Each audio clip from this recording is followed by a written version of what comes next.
Welcome to the Calm Analytics channel. I'm Boris Tezengausen. Today is November 26th and there will be a lot of interesting news.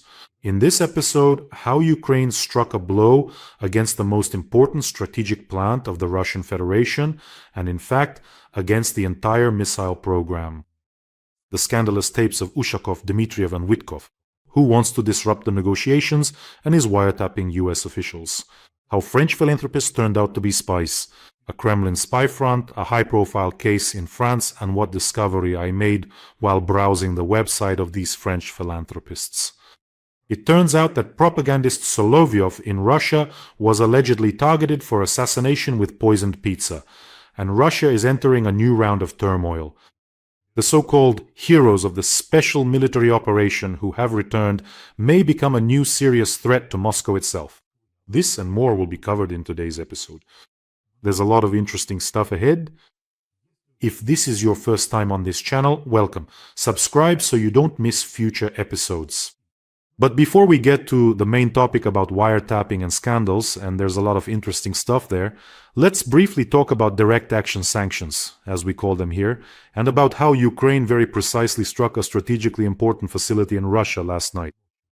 Drones reached the All-Russian Scientific Research Institute in Cheboksary. Let's take a look at how it happened.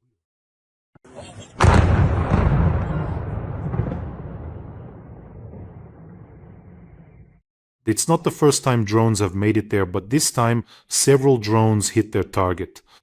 Why is this important? What is the significance of this veneer progress?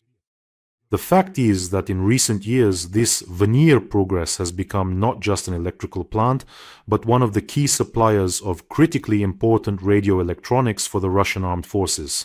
Specifically, this enterprise produces jamming-resistant navigation systems, that is, antennas, essentially protected under the Kometa or Kometa M brand.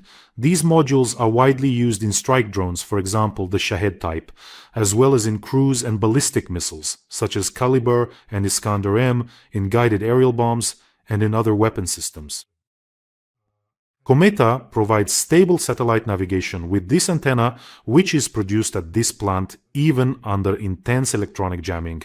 In other words, this system protects Russian drones and missiles from Ukrainian electronic warfare systems. This plant specialized in manufacturing these antennas, so this is a serious blow to the entire missile program as well. Without Kometa, these strike drones and missiles lose most of their navigation capabilities and their resistance to Ukrainian electronic warfare. In other words, the heart of navigation is being undermined, which affects the effectiveness of many types of Russian weaponry. So this is where our drone struck today.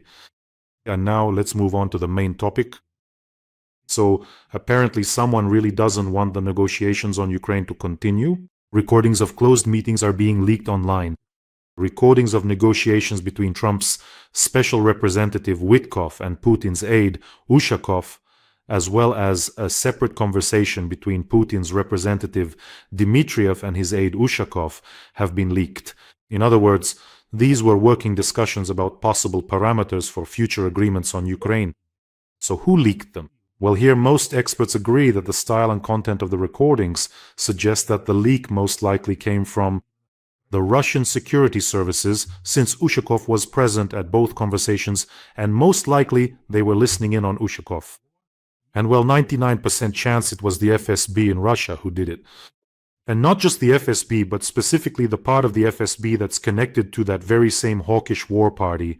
At the end, I'll share my own theory about who leaked it. I'm curious to see if it matches yours. So here are the most interesting parts from these recordings. Then there will be a conclusion at the end.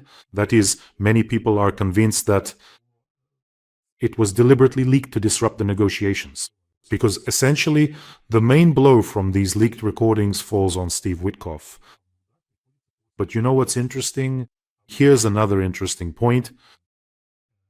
One of my acquaintances pointed this out. So they say Ushakov was being listened to, Ushakov was under surveillance, and that's probably where the conversation came from. But when Mr. Witkoff came to Moscow, when he came to the Kremlin to meet with Putin, it turns out he had to hand over his phone to the Federal Protective Service. And the security did not allow him to take his phone to the meeting with Putin. And that phone, for 4 hours, since the talks lasted 4 hours, remained with the Russians. What do you think? The FSO, the FSB, or someone else having Witkoff's phone, Trump's special representative, for 4 hours? There are conversations with Trump on there, contacts, basically anything, even personal information. Could they have extracted information from it in 4 hours? Believe me, I wouldn't be surprised if Witkoff even brought his actual personal phone to these negotiations. I mean, instead of bringing some decoy with 3 numbers on it, maybe even using it to feed the FSO guys something, since they're going to extract data from it anyway. I highly doubt that some elaborate scheme was played out there. Like an honest man, like someone who was delighted to see Putin. Remember how, as soon as he saw Putin, he immediately handed over his phone. So I think they did actually manage to get their hands into Witkoff's phone, likely at some point. This suspicion is further confirmed by the fact that Witkoff himself refused to give his phone to the US Security Service so they could check if there was anything left after such guests. So it turns out that even this happened. Well, look, let's start with these recordings. I'll go over them. You probably heard this news. But what's most interesting to me are those subtle, not so obvious moments. Let's start with the conversation between Ushakov and Dmitriev. So, briefly, the conversation wasn't very long, and to sum it up, you could title it, "We'll Do It Carefully." Bloomberg publishes the transcript, and it turns out Ushakov insisted that in their proposals to the White House, the Russians should demand the maximum. Well, that's a normal negotiating position. Ask for everything. They'll give as much as they can. In the conversation with Ushakov, Dmitriev voices the idea of informally offering the Americans a plan. Let's give them a draft and let them, I quote, treat it as their own document. So in fact, this confirms the assumptions of Western media that the basis of this 28-point peace agreement consisted solely of demands formulated by Russia. At the same time, Ushakov expressed concerns that the US might twist things. In other words, they'll take our proposal, change it, and present it as both ours and theirs. That's what Ushakov is worried about. Dmitriev tries to reassure him. No, look, I think we'll just make this document as our own position, so to speak. I'll just pass it on informally. All of this will be informal. Let them make it as their own. But I think the Americans won't take our version exactly, but at least something as close as possible to it. For some reason, Dmitriev is sure that it will be as close as possible. By the way, we saw with you that yes, they really did take something as close as possible. And we also understand from this conversation that Putin's aide, Ushakov, has a very good direct contact with Witkoff after the meeting with Putin. That is, Ushakov was there too, judging by what the media reported. Well, that's where they met. But basically, everything is clear here. 2 Russian officials are discussing, let's feed them some information. The conversation between Witkoff and Ushakov is much more interesting. Ushakov constantly calls Witkoff my friend. So, by the way, Witkoff praised Putin and gave advice on how to approach Trump correctly. And it was Witkoff, he was the initiator of the conversation between Putin and Trump, and he said that this conversation should take place before Vladimir Zelensky's visit to the White House. Listen, I get it. Of course, a bit later we'll see Trump's reaction, how he responded to this, but when you basically teach your opponent how to find the right approach to your own boss, I think that's strange. That's strange for you and me. But Donald Trump said, listen, he needed to make a sale. He was selling however he could. So for Donald Trump, that's absolutely normal. So that's what he was doing, yes. Well, we'll come back to this in a moment. So the key points that demonstrate Witkoff's attitude toward Moscow or Russia against the backdrop of the war with Ukraine. First, Ushakov is very competent. Unfortunately, we're not up against stupid people. Not all of them are stupid. Let's put it that way. He praised the US team. He praised Witkoff for the gas agreement. And Witkoff says, listen, I'll tell you something. I think that if we manage to resolve this issue with Russia and Ukraine, everyone will be jumping for joy. To which Ushakov replies, yes, you only need to solve one problem. And he laughs. Witkoff asks, which one? The Russian-Ukrainian war. Witkoff says, yes, I know how we can solve this. And Ushakov steps in here. My friend, I just want your advice. What do you think? Would it be useful if our bosses, meaning Putin and Trump, had a phone conversation? And here are Witkoff's suggestions. Yuri, here's what I would do. My recommendation? I would make this call just to once again emphasize that you congratulate Trump on this achievement regarding the Gaza agreement, that you supported him, that you respect him as a man of peace, and that you are very glad to see that this happened. That's what I would say. I think considering all this, the call would really be important.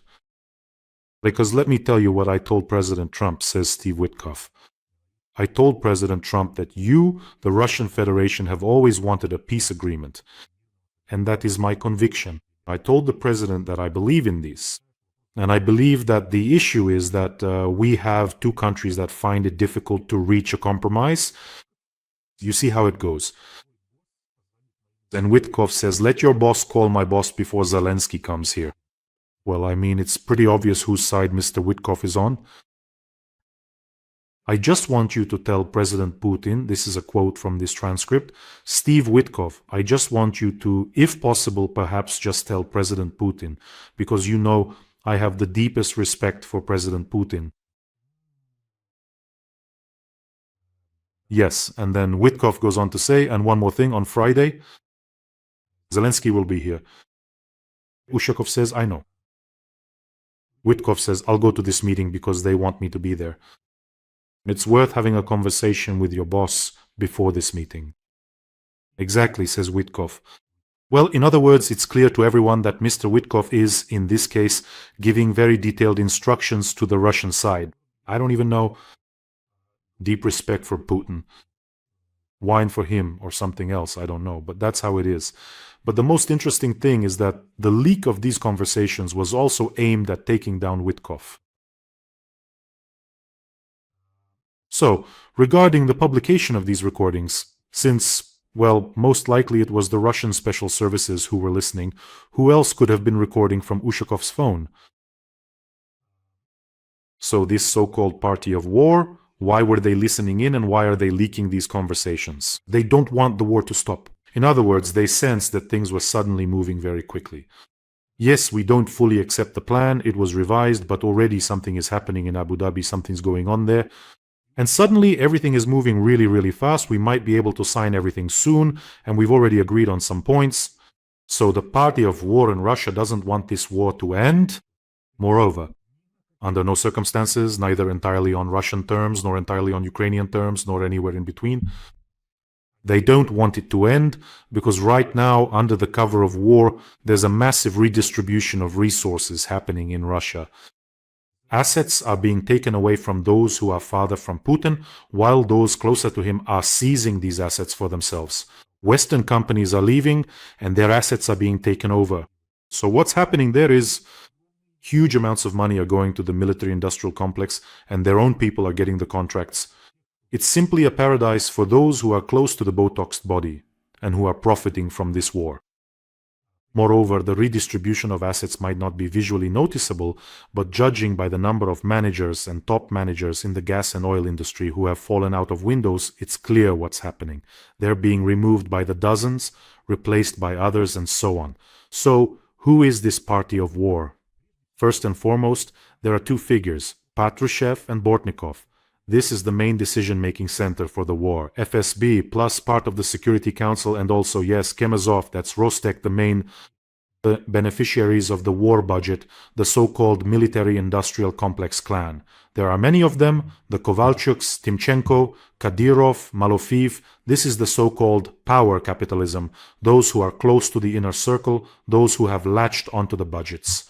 Plus, there are groups that not only profit but also survive thanks to the war. This includes the general staff and partly people loyal to Shoigu and partly those already aligned with Belousov. Such an inert army machine. The military for whom peace simply isn't profitable.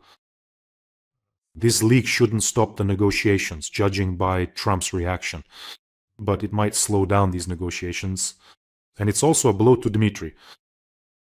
To Dmitry, who had started to quickly gain political weight, that is, for Putin, he became essentially an irreplaceable person. That's why they decided, so he wouldn't disturb the old swamp, all that Patrushev-Bortnikov clique, that cesspool, a little bit. He needs to be put in his place. For them, for the party of war, the end of the war just means a review of failures, accountability, dismissals, and criminal cases. You've seen what happens to Shoigu's people, right? They're being taken down one after another. The same thing will happen to everyone else, to the others. As long as the war is going on, everything can be written off as a special period. Maybe you have your own theory about who leaked these conversations, who was listening, and what the purpose was. Be sure to write in the comments. We'll discuss it. About the fundraiser. In every episode we have a fundraiser, and today this fundraiser is for the 26th Separate Artillery Brigade. Let me remind you, the story behind this fundraiser for our military is very interesting. This fundraiser was brought to us by a young woman named Daria, a service member of the 26th Separate Artillery Brigade. And here is her story. She is 23 years old now. She worked in television. She traveled to Donetsk region, filming stories about safety in the cities. She and her film crew even came under shelling during their shoots. Basically, she did interviews with the military. Well, at some point, she felt she wasn't being useful enough in civilian life and wanted to help more. She completed training with the 3rd Separate Assault Brigade and went on to serve in the 26th Separate Artillery Brigade. This happened on May 9th of this year. She is serving there now, and the soldiers, together with Dasha, recorded a message for us. Please take a look. Вітаємо! Ми бійці 26-ї окремої артилерійської бригади імені генерал-хорунжого Романа Дашкевича. Напередодні підрозділи дивізіону артилерійської розвідки нашої бригади втратили звукометричні комплекси Барак-2. Для нас це не просто техніка. Барак-2 виявляє роботу великокаліберного кулемета на відстані до 12 кілометрів, а мінометів і артилерії до 30. Це дає можливість точно відстежити вогневі позиції противника, швидко реагувати і, найголовніше, рятувати життя наших побратимів. Без цих звукометричних комплексів наша розвідка втрачає критичну перевагу над ворогом. Ми просимо вашої допомоги, щоб якнайшвидше придбати нові Барак-2 і повернути нашим воїнам інструмент, який рятує життя і підвищує ефективність оборони. Кожен донат – це вклад у безпеку на передовій і в життя ваших чоловіків, синів, дружин, які стоять на захисті нашої країни. Дякуємо за вашу підтримку і небайдужість. Разом ми сильніші. Слава Україні! Героям слава! Let's help the warriors, our brave Dasha, the warrior Dasha. Every time I tell these stories, each fundraiser has its own story. I tell them so that maybe finally it will get through to them that it's impossible to defeat Ukraine. It's impossible to defeat people like this. Where are you rushing off to, you old bald galosh? So friends, let's support this fundraiser. If we really try hard today, we can close this fundraiser if we really try. The link to the fundraiser is in the description of this video. There are Mono, Privat, and PayPal options for those who want to help from abroad. And the 26th Artillery Brigade is currently on the Pokrovsky front. It's probably the hottest spot right now. If you don't see the link here, there's a QR code you can use to access the fundraiser as well. And every time, I want to say a huge thank you to you. Together, we're doing something important. Each of you who helps Ukraine, who supports our soldiers, is making your own contribution to our victory. And thank you so much from me and from our soldiers. As always, after talking about good people, we move on to the dark side. In France, 3 members of the SOS Donbass Association have been detained on suspicion of spying for Russia, according to the French press. French counterintelligence detained and arrested Russian citizen Anna N., who also holds a French passport, and French citizen Vincent Pay, both members of the humanitarian organization SOS Donbass. They have been charged with conspiracy with a foreign state, gathering information in the interests of a foreign power, and criminal conspiracy. Both were taken into custody after 96 hours of interrogation. Donbass sauce, some kind of Donbassos. So, as you know, I can be a textbook nitpicker. That's true. But this time my skills weren't needed at all. These tedious, meticulous studies. It's enough to just go to this organization's website. Here I go again, being a nitpicker. Alright, fine. This Donbassos organization. So, on all versions of the website, the wording is exactly the same. A humanitarian association to support, attention, the victims of the civil war in Donbass, which began in 2014. So, it's not that Russia annexed Crimea and occupied Donbass in 2014. It's a civil war. As soon as you hear about a civil war, that's the Donbassos people right away. The founder of this organization returned from Donbass and decided to help the residents who, attention, have been shelled by the Ukrainian army with NATO weapons since 2014. Wow, turns out we already had NATO weapons back then. But this is all about the 8 years of bombing Donbass. It's all clear here. The goal is to bring the truth about the tragedy which is being hidden from them to Europeans. To build a bridge of peace between Europe and Russia, and to achieve a halt to arms supplies to Ukraine. There, we've finally gotten to the point. So right from the start, from the very description, it's the classic Kremlin narrative. Civil war, Ukraine is bombing civilians, NATO is to blame. What we need is not weapons, but peace with Russia. This cesspool was registered in 2022. Counterintelligence hunted them for a long time, even though all they had to do was just visit the website. There are different language versions available there. It's just straightforward propaganda of the Russian world. I studied their website and YouTube channel, and here is where they suddenly switched to being a bore. And there actually, on the YouTube channel, there are only a few hundred subscribers, but there are some very interesting videos, like some Frenchmen in military uniform, together with representatives of this foundation visiting Donbass, and on this Frenchman's arm there's a patch with the letter Z. That's how it happens. I really hope that this is that very Vincent P. Now it's clear what the P stands for here, what is meant by the letter P. I dug even deeper.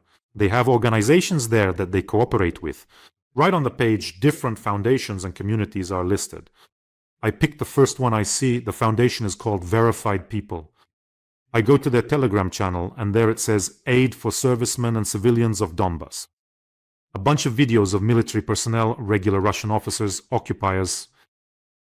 Then it turned out that this foundation is connected with a Russian propagandist Kulikov. He's there in military uniform with a Russian army patch, so it's just complete madness. You could just take them straight to jail. By the way, at one of the rallies, the founder of this organization was literally shouting glory to Russia. Yes, and they also made a name for themselves by putting up posters on the Triumphal Arch that said, "Russia is not my enemy." They were caught on camera, and one member of this organization was also detained. So, friends, why am I going into such detail about these kinds of organizations? There are hundreds of such organizations in Europe, and not just in Europe, but in various countries. They all have backing, either from Russian or pro-Russian forces, and most likely they have ties to intelligence agencies. I'm addressing the diasporas. You are a great force, really. You can identify and counteract these ghouls.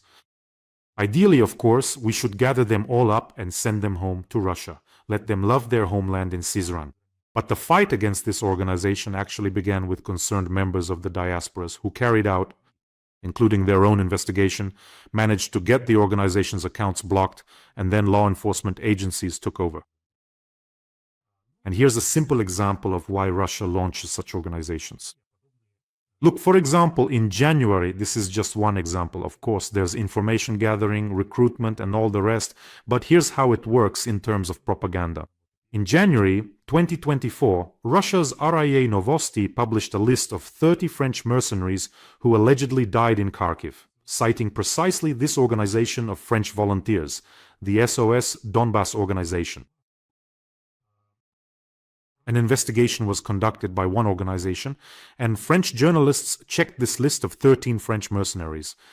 It turned out that the supposed dead were actually alive, and some of the names were simply... In other words, these organizations legitimize fake news, and then these fakes spread further. There you have it. By the way, they actually cooperate there with some Cossacks of France, some Icon foundations, some Russian Orthodox Church, and other such groups. Here's a simple life hack. If you see someone at an event somewhere abroad, outside the Russian Federation, representatives of the Russian Orthodox Church and some Cossacks, that's almost a sure sign that it's organized by a pro-Russian group, and you can bet Russian intelligence services are involved too. By the way, friends, don't forget to subscribe to this channel. We're here fighting against Russian propaganda, on which Putin spends astronomical amounts of money on these Donbass guys, and we're exposing their lies. So subscribe, and let's drive out the evil together. And speaking of evil, here it is. Russian propagandist Vladimir Solovyov was reportedly targeted for assassination with poisoned pizza, according to TASS. This became known yesterday from court hearing materials. The case of the attempt on Solovyov's life is not new. It's an old case, but a couple of years ago, 7 people were arrested in connection with this case, but the details have only now come to light in court. So there are 7 people in the dock accused of creating some kind of neo-Nazi organization, allegedly overseen, according to the Russian side, by the SPU, as always. The defendants themselves claim that all the conversations and some of the materials have been doctored. According to the Russian security services, this was the plan. These organizers supposedly wanted to track how Solovyov orders pizza through Yandex, catch the courier, and then swap in their own courier with poisoned pizza, get rid of the original one somehow. I don't know how. In the end, it turned out that this was just one of their versions. They don't even know where Solovyov lives. I really doubt that you could just walk in off the street into Solovyov's gated community like that. He has security like a prime minister, and they deliver the pizza to him. But anyway, that's not the point. They arrested everyone just to have a high-profile case, like they tried to poison Solovyov. Honestly, I think it would be hard to poison that scum. It would take some real effort. But I think I've come up with a guaranteed way to get rid of all those disgusting propagandists in the Russian Federation at once. Not just the propagandists, but all those actors who represent Putin too. You don't need to smear poison on pizza, you need to smear it on Putin's Botoxed ass. So everyone who kisses it automatically, Mom, you will follow Kiasayan to Kobzon's concert. And then, of course, they'll send the bold slug himself after them. Now that would make the world breathe freely, my friends. Let's send this signal into space. Who knows? Maybe it'll work. And as for you, friends, take care of yourselves, take care of your loved ones, and subscribe to this channel. Let's support Dasha and the 26th Artillery Brigade. The link to donate is in the description of this video. If we push, we can close the fundraiser today. Wishing us all a peaceful day, and glory to Ukraine.